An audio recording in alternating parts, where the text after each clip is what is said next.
Qual é a hora ideal para você fazer o seu exame de beta-HCG?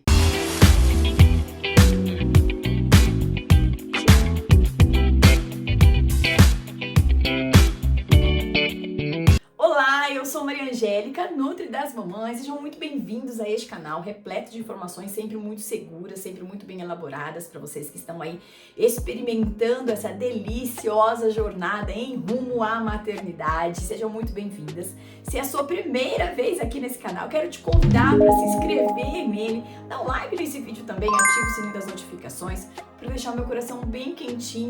Deixe um oi aí para mim nos comentários. Além disso, nós temos outros canais em que há comunicação relacionada sempre a esse período de programação metabólicas. Um deles é o site, o www.nutridasmamães.com. Dá uma conferida nele também e, claro, em todas as outras redes da Nutri das Mamães. Além disso, um beijo, gente, sempre especial pro pessoal que tá lá no podcast do Positivo ao Nascimento. Mas enfim, por que é tão importante a gente estar muito atento ao momento em que vai fazer o exame de beta-HCG? A gente precisa começar, antes de mais nada, a gente entender um pouco mais sobre o que é esse bendito desse exame, para que ele serve, de onde ele vem, como a gente deve analisar. E a gente tem que entender o beta-HCG, que é a gonadotrofina coriônica humana, ele é um hormônio liberado na presença do embrião. Na verdade, quem libera esse hormônio é o embrião. Então pense comigo, não adianta a gente fazer relação sexual no período fértil e no outro dia estar fazendo o exame para saber se já está grávida. Porque afinal de contas, esse período de fecundação até que a nidação aconteça e então esse embrião comece a secretar o beta-HCG, ele vai demorar aí em torno de 5, 7, quem sabe até 10 dias depois do seu período fértil.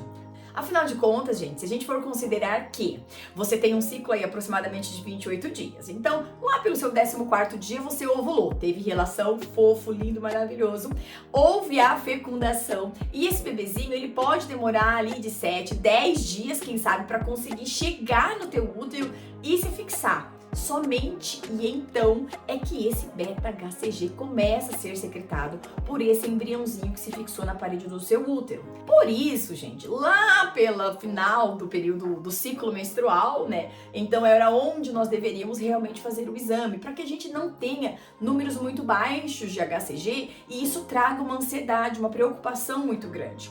Mas é óbvio que sim, a partir do momento em que houve a anidação, esse beta-HCG ele começa a ser liberado pelo embrião. E esse beta-HCG, ele é extremamente importante para o período do início da gestação, porque é por conta dele que há um estímulo para que haja liberação da progesterona. Olha que coisa linda, gente. Não sei se você já teve a curiosidade de dar uma olhadinha no seu gráfico do seu ciclo menstrual. A partir do momento em que você ovula, eu tenho um grande pico de estradiol, esse estradiol cai e ele volta a subir, mas junto com ele a gente tem ali a subida dessa progesterona. Mas essa progesterona, ela só é produzida depois que nós ovulamos. Por quê? Porque aquela cicatriz que ficou lá no seu útero, com a liberação, a eclosão do teu óvulo que foi fecundado, vamos acreditar que sim, essa cicatriz que fica ali, ela é estimulada a produzir a progesterona. Até que essa sua placenta comece a ter a sua função efetiva, né? E aí a gente sabe que isso demora um tempinho para acontecer. É esse o corpo lúteo que vai fazer essa função. E quem estimula o corpo lúteo a liberar a progesterona é exatamente o beta-HCG liberado pelo embrião. Tudo acontece, gente, de maneira perfeita e muito bem equilibrada. Então, é extremamente importante que esse beta-HCG, ele realmente tenha uma boa escalada. Ele realmente, a cada 2 dias, gente, ele geralmente dobra. E isso é o que a gente espera, porque traz uma segurança para que a gente tenha aí um bom equilíbrio durante todo o processo gestacional.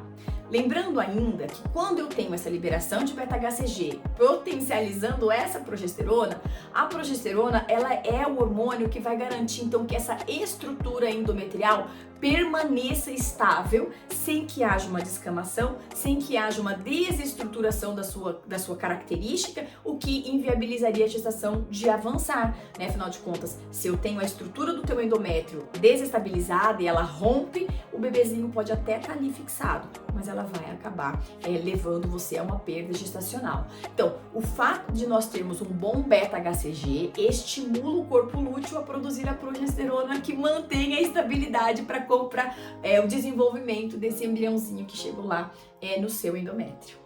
Ainda uma outra curiosidade sobre o beta-HCG, ele vai estimular a função da nossa glândula tireoide. Para quem é minha paciente, né, inclusive se você quiser saber como funciona o meu atendimento, é só mandar um WhatsApp para 41 995 36 2802. Por lá você recebe uma apresentação de acordo com a tua demanda e fica sabendo como funciona o meu atendimento. Mas para quem é minha paciente sabe que na pré-concepção eu tento coordenar essa função dessa glândula tireoidiana para garantir que o exame básico TSH ele esteja menor do que 2,5, preferencialmente entre 1,5 e 2 no máximo. Isso por quê? Porque a glândula da tireoide ela exerce uma função importantíssima no desenvolvimento desse bebezinho. E esse beta-HCG também acaba por influenciar essa função tireoidiana que vai dar manutenção, então, para que essa gestação realmente evolua. São curiosidades que você precisa saber e para que isso te estimule a se cuidar ainda mais durante todo o período da pré-concepção, do início da gestação e na gestação inteirinha. Então, para a gente resumir, se você tem um ciclo aproximadamente de 28 dias, seu período fértil é aproximadamente no 14º dia, você tem relação sexual top das galáxias, foi maravilhoso, obrigada maridão, obrigada parceiro. Você, a partir desse momento em que você percebe que estava no período fértil, né, muco cervical, temperatura, libido, às vezes pelo próprio aplicativo, você vai então considerar aproximadamente 5, 7, quem sabe 10 dias e sempre perceber se nesse período não houve a presença de um leve corrimento, um sangramento muito rapidinho, não é para ser um sangramento intenso e nem muito prolongado, ok? Isso a gente pode considerar uma possível nidação, que é o momento em que esse embriãozinho vai se fixar no seu endométrio. A partir de então, aí se você observou a nidação acontecendo, aguarde uns 2, 3 dias para que aí então você faça o seu beta-HCG, preferencialmente o beta-HCG já quantitativo, que aí a gente já vai ter uma noção de como é que tá avançando e evoluindo essa gestação. Para quem tá fazendo fertilização in vitro, né, e a gente pode usar isso inclusive como referência para as meninas que não estão fazendo fertilização in vitro, geralmente o beta, eles pedem para que seja feito após 7 a 10 dias da transferência desse embrião. E é a mesma coisa aqui. Então, o embrião na fertilização in vitro, ele já é transferido prontinho. No seu caso, a gente tem que imaginar que houve a relação no período fértil e esse embriãozinho foi criado lá dentro. Então, 7 a 10 dias depois dessa fecundação, que é onde ele migra por toda a tua cavidade uterina e consegue chegar no teu útero e se fixar, é quando o beta-HCG começa a dar seus sinais. E aí a gente pode fazer o exame de tirinha, que ele não é tão estável, a gente considera que ele dá um positivo, mas dependendo do nível em que seu beta está, se for muito no comecinho da gestação, ele pode dar um falso negativo, mas também às vezes dá um falso positivo, mas enfim, e o ideal mesmo é fazer logo um beta quantitativo e monitorar para ver como é que fica a evolução dele, certo? Não se esqueça, gente, o seu corpo ele não é feito de apenas um hormônio, é a combinação dessas funções, dessas sinalizações todas que vai garantir que você tenha não apenas o seu positivo, mas que esse embrião ele esteja saudável o suficiente para liberar um bom beta e esse beta estimular essa progesterona que vai garantir a estabilidade da sua gestação pelas próximas boas semanas que virão até essa placenta ter a sua função bem estabelecida, certo? Eu espero que você tenha gostado desse vídeo um pouco mais técnico, mas eu sei que vocês adoram também. E se você gostou, não se esqueça de se inscrever no canal, dar um like nesse vídeo, ativa o sininho das notificações, deixa um oi aí pra mim nos comentários, confere o site www.nutridasmamães.com e também um beijo pro pessoal do podcast do Positivo ao Nascimento. Vejo vocês no próximo vídeo. Tchau!